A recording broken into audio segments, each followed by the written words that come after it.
800 টাকায় cylinder gas সরবরাহ করবে সরকার। এই ব্যাপারে খুবই গুরুত্বপূর্ণ কথা আছে। অবশ্যই পত্রিকা মারফত আপনাদেরকে নিউজ দেখাচ্ছি। আজকের বাংলাদেশ প্রতিদিন পত্রিকা প্রকাশিত হয়েছে, তৃতীয় পৃষ্ঠায় খবরটা 2025 14 জুন, তারিখটা মনে করাই দিলাম, দেখে নেবেন। তো আমরা একটু দেখি কি লেখা আছে। বিদ্যুৎ, জ্বালানি ও খনিজ সম্পদ মন্ত্রণালয়ের উপদেষ্টা মোহাম্মদ ফাউজুল কবির খান বলেছেন, কিয়ামত পর্যন্ত বাসাবাড়িতে গ্যাস সংযোগ দেওয়া বন্ধ থাকবে। কিয়ামত পর্যন্ত বাসাবাড়িতে গ্যাস সংযোগ দেওয়া বন্ধ থাকবে। বহু লোক আমাকে জানাইছিল যে বাড়িতে গ্যাস সংযোগ দিবে বলে বিভিন্ন অফিসের লোকজন টাকা পয়সা নিছে আর টাকা পয়সা ফেরত দেয় না। তো কেয়ামতের আগে তার টাকাগুলো ফেরত দেন।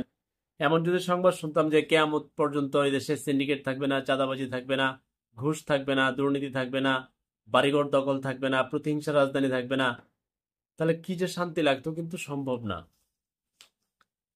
আমার পক্ষে সম্ভব হলে ঢাকাতেও আবাসিক গ্যাস সরবরাহ বন্ধ করে দিতাম। জ্বালানি উপদেষ্টা, ও ফাইন, কি বলে রে। কারণ এটা অপচয়। তো মানুষে কি দিয়ে জ্বালাইবো বাসা বাড়িতে?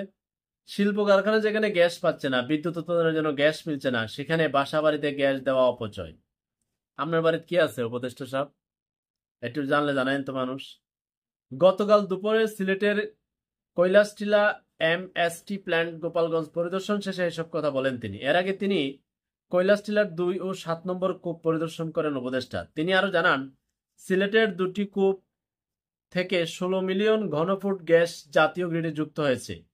প্রতি বছর প্রায় 200 মিলিয়ন ঘনফুট গ্যাসের উৎপাদন কমছে। পাশাপাশি এলএনজি আমদানি বেড়েছে। এক্ষেত্রে গ্যাসের উৎপাদন বাড়িয়ে আমদানি কমানোর চেষ্টা চলছে।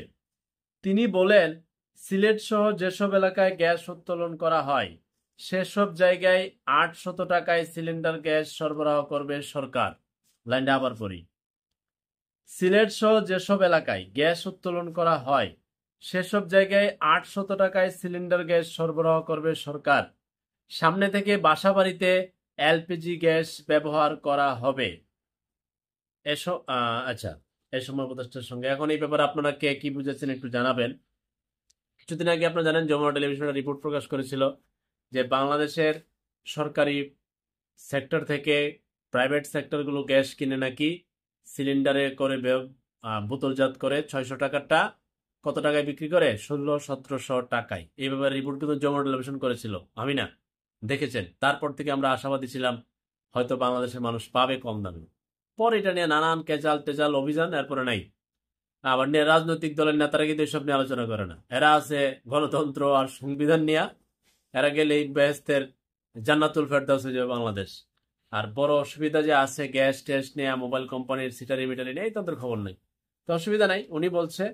এখন এই ব্যাপারে আপনার যদি কোনো মন্তব্য থাকে, আমার বোঝার ভুল থাকে, আমি তো পত্রিকা মারফত রিপোর্ট দিলাম, এবার আপনি বিবেচনা করবেন।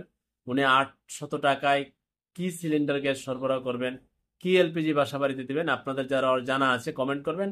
আমরা সহ যারা ভিডিওটা দেখবে, কমেন্ট সেকশন পড়বে, তারা জেনে নিবে বাংলাদেশে কি হবে। আমি জানি না, এত পোলাপান মারা গেল, ছাত্র জনতা মারা গেল, দেশ আগের মতো রয়ে গেল, দুর্নীতি, গ্যাস, সিন্ডিকেট, চাঁদাবাদি সব চলছে, ভবিষ্যতে চলবে, অসুবিধা নেই। মহান আল্লাহ এক সময় পানির নিচে হান্দাই দিব পুরা জাতিরে, কারণ পাপে পাপিষ্ট।